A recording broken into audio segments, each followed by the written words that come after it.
Hello and welcome to The Big Story, where we discuss the hottest topics of the day right in the heart of the newsroom. I'm Haryanto, coming to you live from the Straits Times. Now, we are streaming on Facebook and on YouTube, so be sure to comment, share and like the video.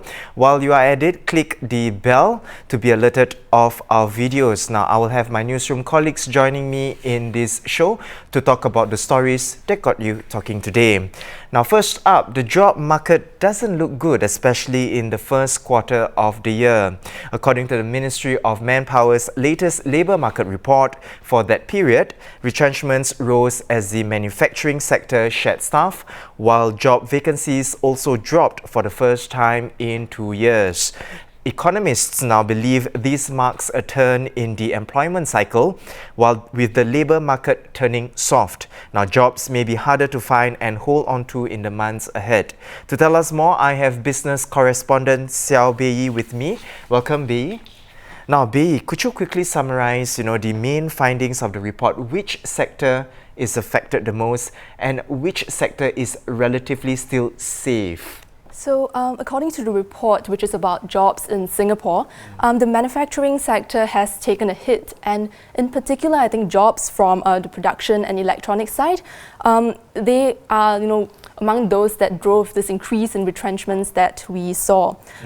Overall, there was also a dip in job vacancies, and we also saw that PMETs, including professionals, executives, they were the ones who contributed about 70% of this, who made up about 70% of these retrenchments.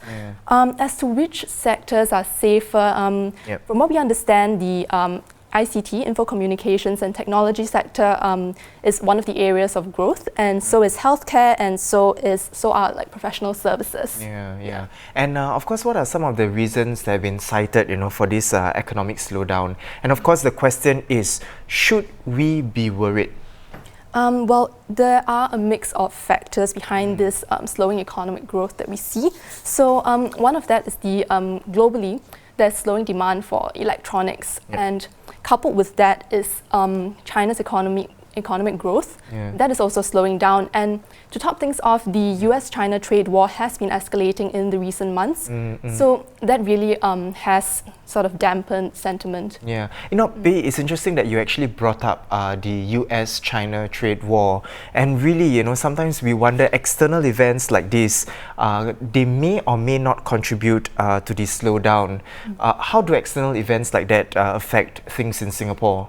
So events like the trade war in particular, it affects our trade flows and it affects business sentiment, which means whether or not people are actually going to make investments. So for example, if there were a vicious like tit for tat kind of response when the US raises tariffs on China exports, China does the same. I mean, that can really hit business and consumer confidence. So there's a lot of uncertainty, and businesses might then hold back on expansion, hold back on their investment plans, and consumers might also not be spending as much. For Singapore, I mean, we're a small open economy, right? So we have companies that supply goods to China, but say if China couldn't use these goods to make final products and ship them off to the US, then our supply chains are kind of that would affect the supply chains that go through Singapore. So overall, I mean, this is how the economy could be works, affected. could be affected. Now, you've also spoken to a few economists with regard to this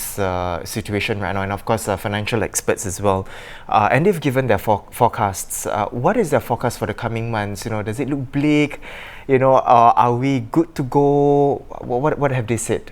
Well, for the job markets, I mean, they believe that this is the start of what they call a softening in the labour market. So jobs are likely to be harder to find and harder to hold on to. And for the rest of this year, I mean, growth is expected to be slower than before. But I mean, on the other hand, we're not expecting a contraction in the economy. There's still growth, it's just not as fast. So for now, I mean, slower growth we will expect in the coming months, but economists also expect that things will look up in the later part of the year. So particularly if there were a trade deal between the US and China. So towards the end of the year, if that were the case and there were no further downside risks, as they call it, then things will likely start looking better from then. Right. Yeah. Of course, things are still up in the air. A lot of things can still change, especially with regard to external events and how, like you mentioned earlier, external events like the US-China trade war, they do affect the situation here in Singapore as well. Once again, thank you so much, Bei Yi, for coming onto the show to talk more about the latest labour report, the labour market report. Now, of course, for the full report on it, you can visit our website at www.straitstimes.com.